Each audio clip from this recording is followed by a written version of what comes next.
মাওলানা ইজাজ আহমেদ সাহেব। আসসালামু আলাইকুম। রাধে ইসলাম। প্রথম কথা হচ্ছে আমরা রাস্তায় দাঁড়িয়ে আছি আর অনেকক্ষণ থেকে আমরা মিছিলের মধ্যে ছিলাম, সকলকে বেশি বিরক্ত করা ঠিক নয়। কয়েক মিনিট কথা। এক নম্বর আবেদন হচ্ছে প্রতিটি থানায় জমিয়তের তরফ থেকে বাদ দেওয়া হচ্ছে। আমি সদাইপুর থানাতে শাহপুর থেকে সদাইপুর থানায় বিক্ষোভ মিছিল এবং সমাবেশের আয়োজন করেছি আগামী জুম্মাবার শুক্রবার 18 এপ্রিল। সকলকে দাওয়াত দিচ্ছি, সেখানে যাবেন, সকল দেওয়ার চেষ্টা করবেন। সময়টা হচ্ছে বেলা 2:00 দুপুরে 3টে পর্যন্ত পৌঁছান। এক নম্বর কথা হচ্ছে যে আজকে আমরা দেওবন্দি বেলি আহলে হাদিস এবং ওই জমিয়ত এই জমিয়ত এক জায়গায় একত্রিত হয়েছি। এইটা কিন্তু যারা মুসলিম বিরোধী, ইসলাম বিরোধী, আমাদের জাতিকে এক হতে দেয় না, তাদের ঘুম ফিরেছি ইনশাআল্লাহ। আজকে তাদের ঘুম ফিরেছি।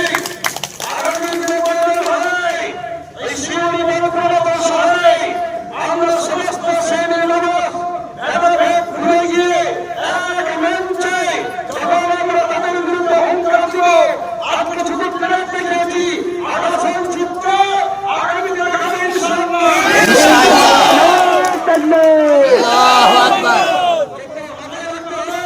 আমাদেরকে প্রথম দিন হবে, বেশি বড় বড় হবে না, মাথায় ঠিক রেখে নেতৃত্বের যারা আছে তাদের মাথায় কথা মাথায় রাখবেন। কোনো রকমের কোনো অন্যায় অত্যাচার আমাদের দ্বারা হবে ইনশাআল্লাহ।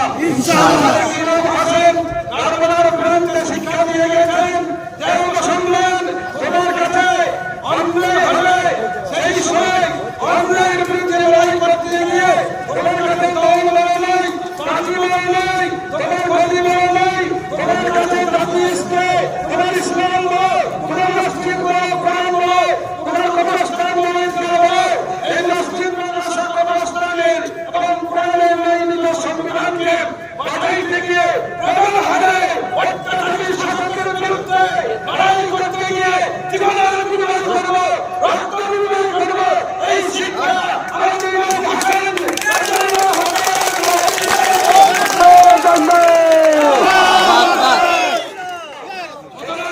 আমরা বলি এবং কেন্দ্র সরকারকে ঘোষণা করতে চাই, আমরা শুরু করেছি, শেষ তুমি শুরু করেছো আমাদের বিরুদ্ধে লড়াই, আমরা শেষ করবো তোমাদের বিরুদ্ধে লড়াই ইনশাআল্লাহ।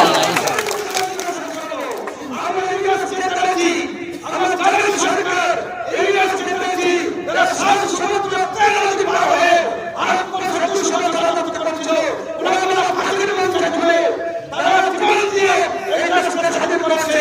পৃথিবীর সরকার আমাদের কাছে একটা ছোট বাচ্চা আমরা লড়াই শুরু করেছি, তাদেরকে অস্কার করে সর্বনিঃসন্দেহ তাদেরকে চিহ্ন রাখবো না, ভারতবর্ষের সম্মেলন রক্ষা করবো,